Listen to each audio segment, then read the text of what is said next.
ساينس د قرآن په رڼا کې داسې معلومات چې شاید تاسو چیرته نه وي لوستلي. ساینسي رازونه رښتیا څه دي؟ نړۍ کشف کړئ. نړۍ له موږ سره وڅارئ. د ډیسکوري چینل ګرانو لیدونکو، زه یم سمیع الله ابرار او تاسو ټولو لیدونکو او اورېدونکو ته السلام علیکم. ګرانو لیدونکو، انسان له پیدایښت څخه تر نن ورځې پورې په دې لټه کې دی چې څه ډول کولی شو چې تل عمر ژوندي پاتې شو.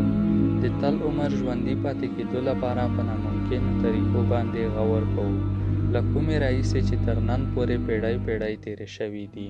که څه هم دې منزل ته د رسېدو لپاره اصلي ټارګېټ ته نه دي رسېدلي، خو د فطرت اعلی‌ترین مخلوق یعنې انسان بیا هم په قراره نه شو او د نفس د اطمینان په خاطر یې د دې لپاره خیالي کیسې هم مشهورې کړي دي، له کومو نه چې یوه د اب حیات په نوم هم مشهوره ده.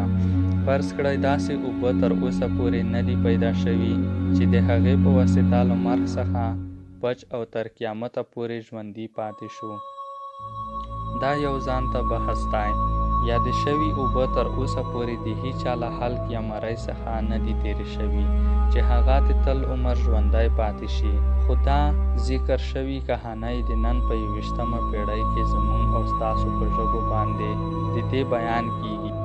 په اب حیات باندې په تفصیل سره له خبرو څخه مخکې له نویو لیدونکو څخه په ډیر ادب درخواست دی چې چینل در سره سبسکرایب کړئ او په څنګ کې د بیل آیکن هم ورسره ووهئ. لیدونکو، آب یعنې اوبه د ژوند وهم نوم دی.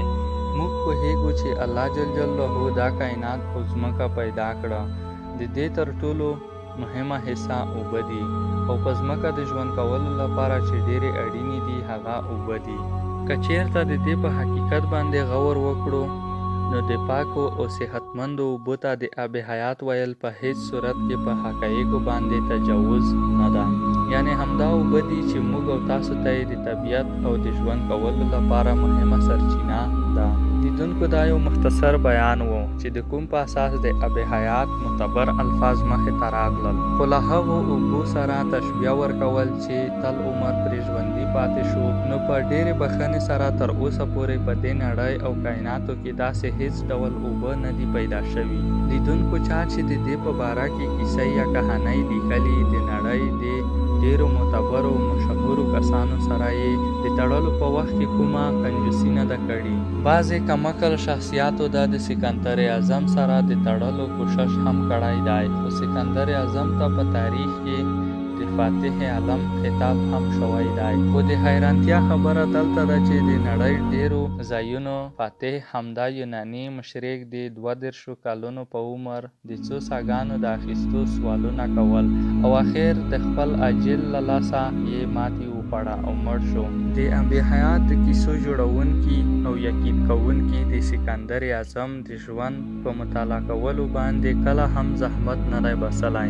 د ډېرو خلکو د فکرونو په مطابق د اسلامي تاریخ یو معتبر او مقدس کردار چې حضرت خضر علیه السلام چې له حضرت عیسی علیه السلام سره هم مخامخ شوی و، چې حضرت خضر علیه السلام د اب حیات په څښلو سره به همیشه ژوندی وي او د ده حکومت نه یوازې په اوبو باندې قایم دی بلکې د الله جل جلاله له لورې نوره فرایض هم سرته رسوي. که چېرته په دې ځای باندې ودرېږو، د اسلامي او انساني تاریخ سره سره که چېرته دا په قرآن کریم کې د دې د حل لاره وګورو نو د دې خیال په واضح ډول ځواب موجود دی. کل نفس ذائقة الموت، یعنی هر ژوندی موجود به د مرګ خوند وڅکي.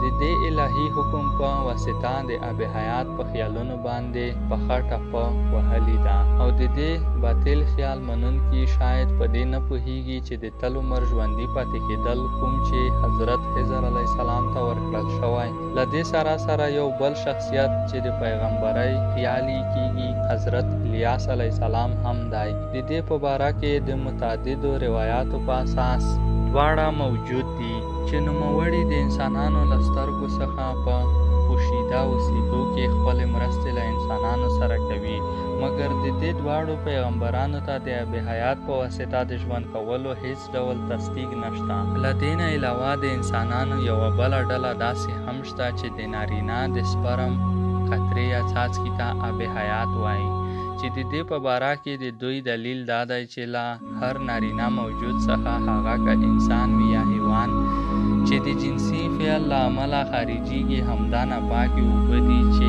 په نړۍ کې د ژوند کولو لپاره لار مسهده کړې ده.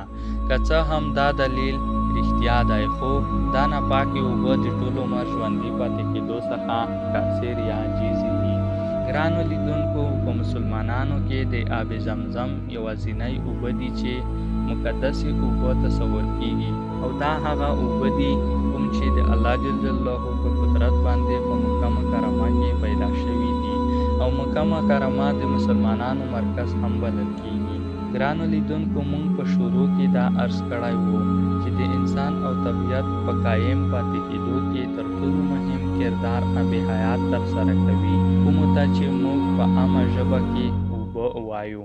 که چیرته تاسو غور وکړئ، د طب په نړۍ کې هم ډېرې داسې دواګانې شته چې له اوبو سره ګډېږي او وروسته بیا د انسان بدن ته د پیچکارۍ یا انجکشن په واسطه داخلېږي، او په نړۍ کې داسې ګوټ نه پیدا کېږي چیرته چې بغیر له اوبو ژوند کول ممکن وي، او همدا آب حیات دي. د ویډیو د خوښېدو په صورت کې دا له خپلو ملګرو سره شیر کړئ او په کمنټ کې مو خپل نظرونه ولیکئ.